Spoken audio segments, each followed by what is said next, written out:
you search for MUN tips on YouTube and already have seen things like research your agenda, practice public speaking, speak confidently, and though there is nothing wrong with it, here are 10 things I wish somebody had told me before my first conference.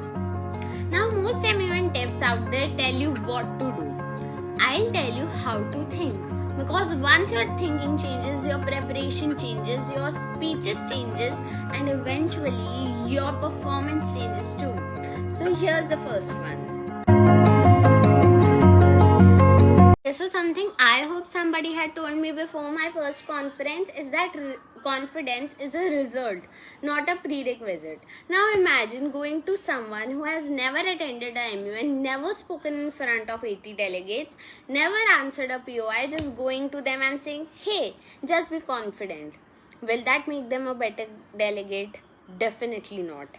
What makes them a better delegate is knowing their agenda thoroughly, knowing that the committee's flow doesn't change if they forgot a line, and knowing that even if they are asked a difficult POI or somebody disagrees with them, it doesn't change the mood or the flow of the committee because they have researched thoroughly. So the next time you feel underconfident or scared before raising your placard, just raise it, because confidence is something that will for sure eventually catch up. The next thing I wish I realized earlier was that MUN is a thinking competition, not a speaking competition. Now, before you object, I am not saying that public speaking does not matter in MUN, but just imagine two delegates. One is using sophisticated English, speaking beautifully with voice modulation, but at the end of the day, he or she is just summarizing what has already been said in the committee. Whereas the other delegate does not have a very good command over English, but is rather speaking points, is giving solutions to the committee, mentioning treaties, UN reports, etc. in their speech. Now, who do you think is a better delegate? Exactly. Of course, the second one is a better delegate. Now, this is something I personally experienced when I was in 7th grade. I attended a MUN, and in that there was one person. He did not have a very good command over English, but was mentioning solutions, treaties, UN reports, etc. in his speech. Now, I guess he won some honorable or verbal mention. So what I mean to say is that even if a weak argument is spoken beautifully, it still remains a weak argument. Another misconception among beginners, that is, the committee is only on when they are speaking. Like, they spend hours writing their GSL, they spend hours memorizing it, but they forget the most important part, that is the unmoderated caucus. Now they think that they just have to go to the microphone, speak their lines, and then wait for the next moderated caucus and their turn to speak. But here's the thing, the most of the committee happens in the unmoderated caucus. GSL is only a medium where you are explaining your ideas in brief. Your ideas where they take shape, where they influence other people's mind, is at the time of unmoderated caucus, aka unmods. So if you are silent at that time, sitting at your place at that time, you are missing a big part of a committee, because now you are not highlighted. हम mostly सोचते हैं that chair देखती नहीं है कि कौन unmods में क्या कर रहा है, but it is one of the most important thing that is also noticed by the EB. And I know that it's not easy, that you are going to a group of strangers who are probably friends and just telling your ideas to them, but you have to do it for the sake of your MUN, for the sake of the efforts you have put into it. So yes, please perform well during unmods, because that is a very, very, very important part of the committee. The next thing I wish I knew was that your country's stance is only half of the story. Now, most of the beginners spend hours researching on their country's foreign policies, official statements, websites, etc. And that they should. But they should understand that their country is not the only one in the room. Now let's take an example. Imagine you are representing France and you only knows what France is. You do not know what Russia, China and USA's opinions are. Will you be able to defend your country? Not at all. So before every committee, ask yourself 3 questions. Who are with you, who are not with you, and why. This will help you to better understand the agenda and know that आपको किसके साथ allies बनाने हैं and किसके साथ नहीं. This is one of my most favorite ideas. So now when you are writing something, you can write it in 2 ways. One is the essay form of writing and the second is the constitutional form of writing. Don't worry, I'll explain the meaning of them both. In the essay form of writing, you are like first of all introducing an idea, writing how it works, why it works, and then giving examples and then just repeating that argument. And that is what essays are supposed to do.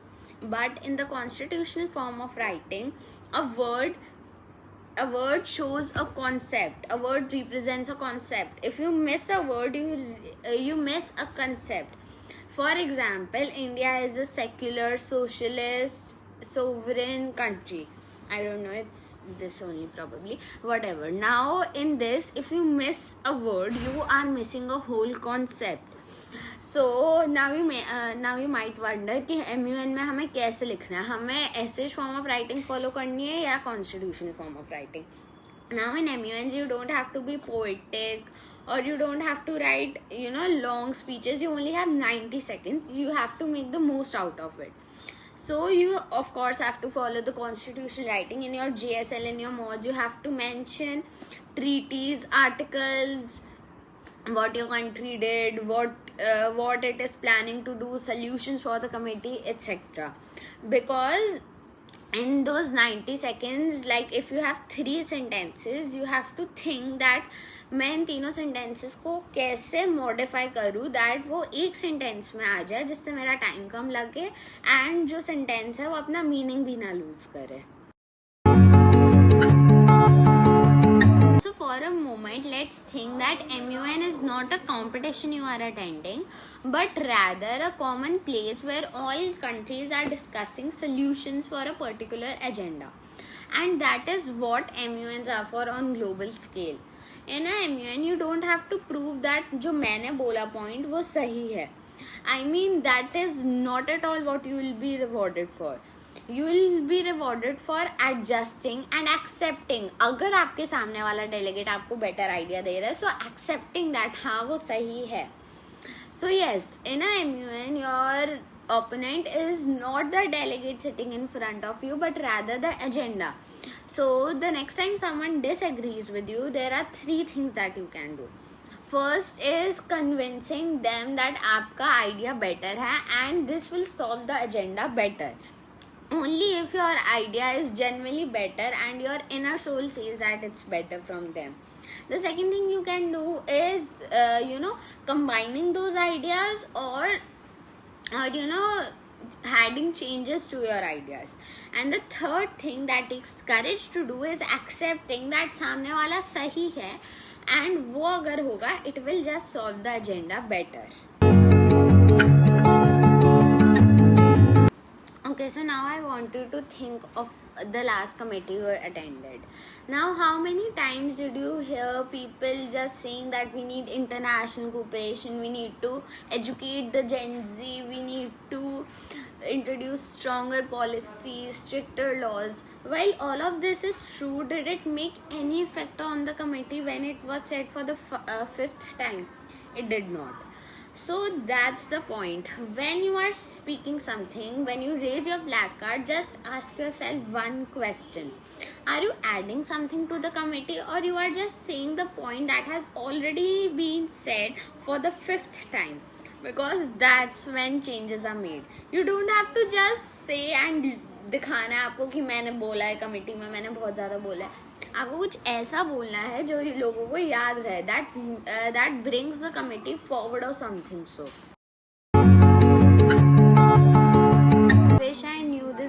my first committee that I have to stop preparing answers and start preparing questions.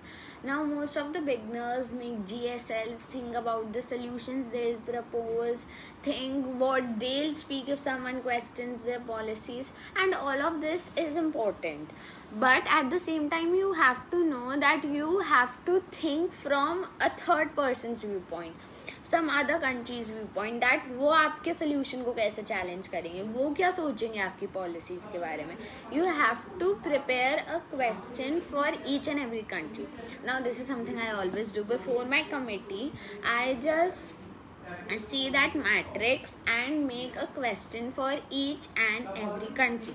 अब बहुत ज़्यादा countries like most, अगर आप किसी beginner committee or something में जाओगे, बहुत सारे लोग तो लेते ही नहीं that POIs, and you have to take POIs. Yeah, you don't have to yield your time to the chair or something. You have to take the POIs. What I was saying is बहुत सारे लोग POIs नहीं लेते, but अगर कोई country लेगी, your placard should always be raised high up in the air, and you have to prepare a POI for each and every country, because if there is something that brings you notice is asking good POIs other than GSLs and mods, of course. And also your POI shouldn't be very generic. You don't have to just say that आपने ये policy बोली, आप क्या कर रहे हो इसको implement करने के लिए. You can say something like आपने ये policy बनाई, इसके बाद ये हुआ, how do you justify that? Weren't your actions strict? Weren't your laws strict? So you can modify this accordingly, but you have to have one POI for each and every country. I don't know why this point is so underrated, but your research doesn't end when the committee begins. Now most of the beginner delegates think that now I am in committee, now I have to hear others GSLs and just speak the POIs जो मैं घर से बना के लाई हूँ. But that's something that never works. In a MUN, you have to have your notebook open. You have to constantly write new rebuttals, new POIs that you are thinking of. क्योंकि बहुत बार होता है जो आपने POI सोचा है that is strong, but probably someone makes a blunder in their GSL. Now imagine the number of new POIs you can ask them. So that's the thing. Even in unmods, you have to constantly write like the delegates you would like to work with, the allies you would like to make. And that is a very, very important part of MUN. It is also closely related to adaptation. Imagine जो सब आपने करा है, probably it's not related to the committee. आपको आके पता चल रहा है that 2 या 3 paragraphs आपकी GSL के is not important to the committee. It will not move the committee forward. आप उधर ही बैठ के research कर रहे हो, check कर रहे हो अपना data, and you are changing those paragraphs, and that is very important. And even अगर आपको लग रहा है that probably there are more experienced delegates than me, I will probably not be able to win this MUN. You write down the tips, you write down the things that you find important, and trust me, this will be very, very helpful in future.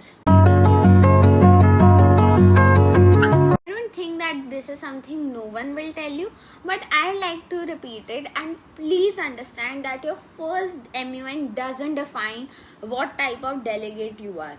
The number of people I know who are doing great in MUNs and all, great in public speaking, are the ones who were most nervous at first, are the ones who were very anxious before their speeches.